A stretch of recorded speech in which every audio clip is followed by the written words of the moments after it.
Straight from their high-rise recording studio in sunny Miami, Florida. It's the Gus and Gia Puppet Podcast She Show. looks good, doesn't she? Oh yeah, I can't wait to eat her Dessert? dinner. Dessert today. Dessert? Yeah, I'm already getting hungry for it. You are? Yeah. Well, that makes sense. You're not getting hungry? Here's Gus and Gia. Not yet.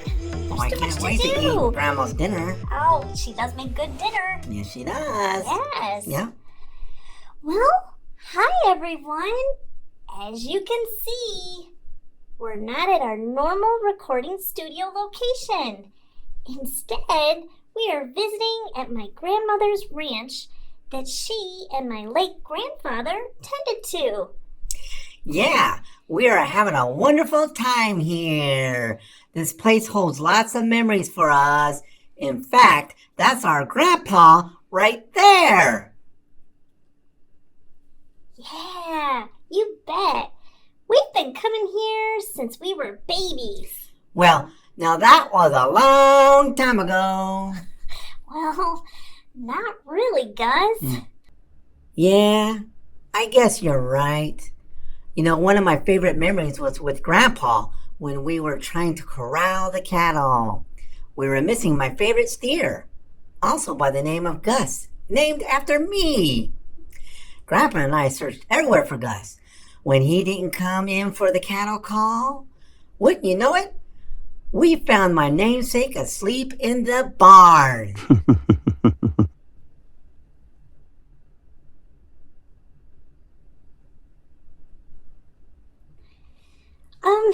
Well, welcome back to our podcast. I'm Gia, your host, and as always, I'm joined by my co-host and fun-loving little brother, Gus.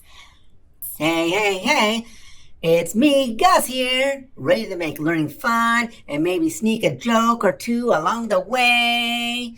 Today, we're diving into the magical world of studying. Studying? Why that subject? Yes, it's a good subject. Oh, That's right, Gus. So, today's episode is all about developing good study habits. Whether you love school or find it challenging, having great study habits can make a big difference. we've got tips to make it a lot easier and way more fun. Exactly. We'll share tips, tricks, and stories to help you learn more effectively and maybe even enjoy the process. So, let's get started. Count me in. Let's Okay. go. Okay, first things first. Why are good study habits so important? Well, having good study habits helps you learn more efficiently, understand things better, and remember what you've learned for longer. Yeah? And it also means less time cramming the night before a big test, which is a big win in my book. Absolutely, Gus. When you develop good study habits, you can avoid that last-minute panic and stress. Instead, you'll feel more confident and prepared. Plus, good study habits can actually make learning more fun. It's like finding a secret code that helps you unlock new knowledge. Aw, that's a great way to put it, Gus. When you study effectively, you'll find that you enjoy learning more and you'll be able to balance schoolwork with other fun activities. So, let's crack the code. What's the first step to developing good study habits? That's a great question, Gus. The first step is to create a study routine. A study routine is like a schedule that you follow to make sure you're setting time aside for schoolwork every day. So, it's like making an appointment with yourself to hit the books? Exactly, Gus. It helps you choose a specific time each day for studying, so it becomes a regular part of your day, just like brushing your teeth or having dinner. Or like my daily dance off with the dog. Very important to keep that on the schedule.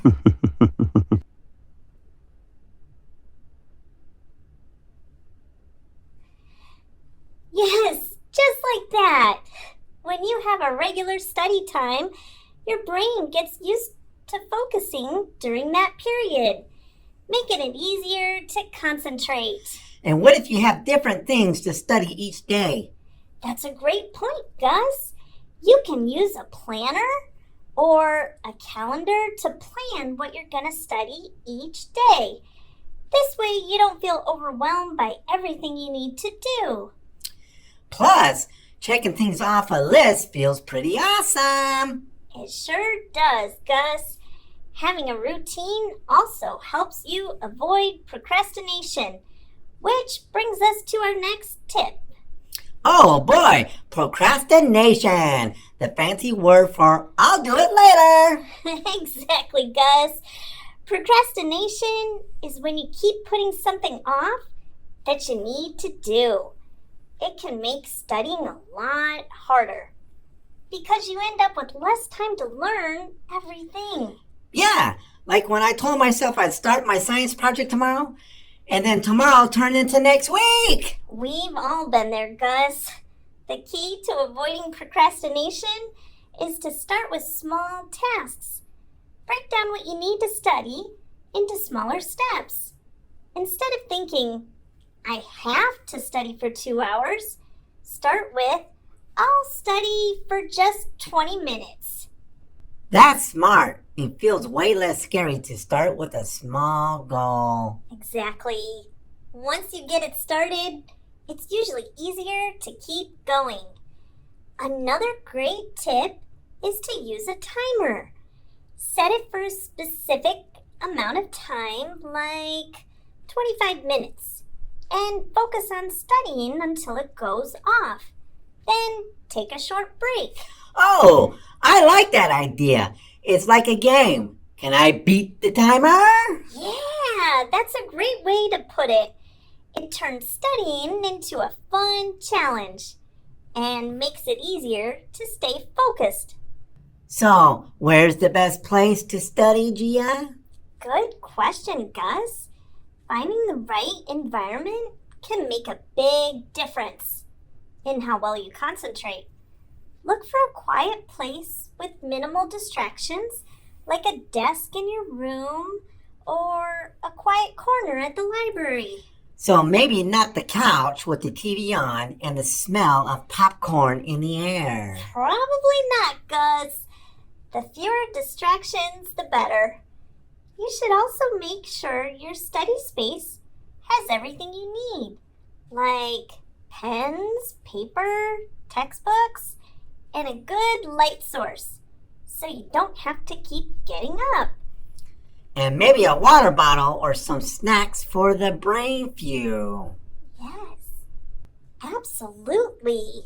Having a snack nearby is a great idea, as long as it doesn't turn into a snack party. Staying hydrated and nourished helps your brain function better. And I guess that's also a good time to put away the phone, right? Exactly, Gus. Phones and gadgets can be very distracting. If you don't need them for studying, put them away or on silent mode to help you stay focused. Yep, that's something I'm constantly reminded to do by someone. Of course you know it comes from a good place, Gus. Now that we've talked about setting a good study routine and finding the right environment, let's dive into some active study techniques. What does active study mean, Gia? Active study means being engaged and involved in your learning rather than just passively reading or highlighting. It's about using strategies that help you understand and remember what you're learning. Oh, like turning your notes into a song. I remember things better when I make up silly songs about them. Yes, exactly, Gus. That's a great example of an active study technique. Making songs, rhymes, or even drawing pictures can help you remember information better. Cool! What other active techniques can we try? Well, let's see. Here's a few more. Summarize in your own words. So after reading a section, try to explain it in your own words. This helps you check if you really understand the material. Another is teach someone else. Pretend you're the teacher and explain what you've learned to a friend, family member, or even a stuffed animal. Teaching is a great way to reinforce your understanding. That's what you do with me sometimes, don't you, Gia? And now I see why it can help you learn the material. Exactly. That's the reason. Another is to practice with flashcards. Write questions on one side and answers on the other. Quiz yourself or ask a friend to help. It's a fun way to test your knowledge. Make mind maps. Draw a diagram that connects all the ideas from your notes. It helps you see the big picture and how everything is related. I love the idea of teaching someone else. I can practice explaining my math homework to my dog.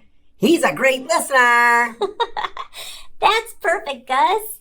When you're not confusing him with a dance-off. Teaching someone else is a fantastic way to deepen your understanding. And who knows? Maybe your dog will learn a thing or two. Right! Now, Gus, while it's important to study hard, it's also important to take care of yourself. You mean like making sure you get enough sleep and eat your veggies? That's it. Sleep is super important because it helps your brain process and remember what you've learned. Make sure to get enough rest, especially before a big test or presentation. And snacks, right? Healthy snacks to keep your energy up. Definitely. Eating healthy foods like fruits, nuts, and whole grains can give your brain the fuel it needs to stay sharp.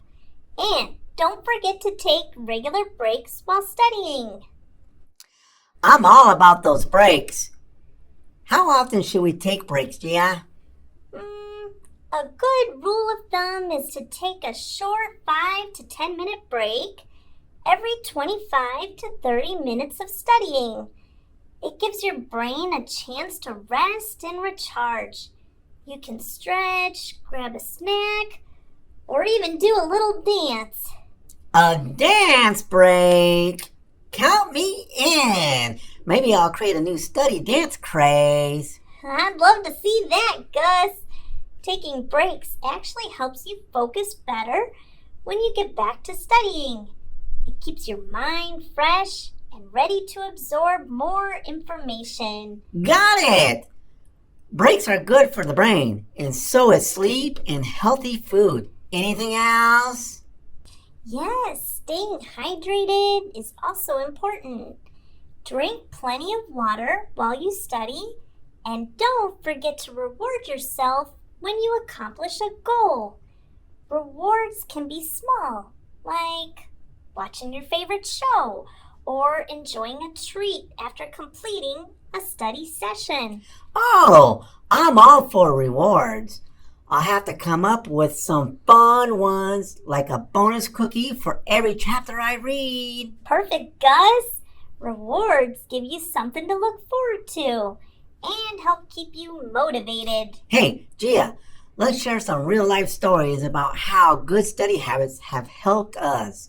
I've got one. Great idea, Gus. Go ahead. Okay, so last year I had this huge history test, and I was really nervous because I'm not the best at remembering dates and facts. But this time I decided to use some of the study tips we talked about. I created a study schedule, used flashcards, even made up a silly song about all the important dates. Aw, I remember that, Gus. You were singing that song around the house for days. Yep, and guess what? I remembered everything I needed for the test. I ended up doing way better than I thought I would, and it was actually kind of fun. Yeah, that's such a great example, Gus. It shows how using your different study techniques and making it fun can really help you learn and do your best. Totally. Do you have a story, Gia? Oh, yes. Last semester, I had a big science project due, and I was worried about getting it done on time. So I started breaking it down into smaller tasks. Each day, I focused on one part, like doing research, writing, or creating visuals. I used my planner to set deadlines for each step and made sure to take breaks so I wouldn't get burned out. And you got it done on time, right? Yes, I did. And I felt really proud of the final project. It was so much easier to manage because I spread the work out over several days instead of trying to do it all at once. That's awesome, Gia. It really shows that a little bit of planning goes a long way. Absolutely, Gus. And it made the whole process a lot less stressful and more enjoyable. Well, right on. That sounds like a great outcome. Yes, it was. So, to all our listeners out there, we hope you found today's episode was helpful and filled with tips to develop good study habits. Yeah. Remember, studying doesn't have to be boring or stressful. With the right habits, you can make it fun and even something to look forward to. Exactly, Gus. Start with small steps. Find a routine that works for you and use active study techniques to keep things interesting. And don't forget to throw in a dance break or two. Definitely, Gus. And remember, taking care of yourself is just as important as studying. Get enough sleep, eat well, stay hydrated, and make time for fun. And reward yourself for all your hard work. You deserve it. That's right. Studying is a journey, and every small step you take brings you closer to your goals. Thanks for joining us today on our podcast show. We hope you're feeling inspired to build some great study habits and make learning a little more fun. Until next time, remember, learning is a lifelong adventure, and with the right habits, you can make the most of every opportunity. And maybe even invent the next big study dance craze. I wouldn't put it past you, Gus. Thanks for listening, everyone. So, Gia, what do you think Grandma's making for dinner? I don't know, Gus. Are you literally already hungry? I'm always hungry, but This has been a thinking Gus about and dessert Gia first. puppet podcast Do you show. think she'll let me eat dessert first before the meal? I don't think she'll let you eat first the dessert, but maybe she'll let you eat the taste tester like she always does. I think I'll ask her if I can have dessert first. Like the beaters or something. Oh, I like the beaters. Oh, yeah. Especially when it's chocolate cake. Oh, that sounds good, but only a little bit. No. I'm going to try the dessert first. I'm going to ask Grandma. Okay, sounds good, Gus. Yeah, I'll try it. I wouldn't put it past you.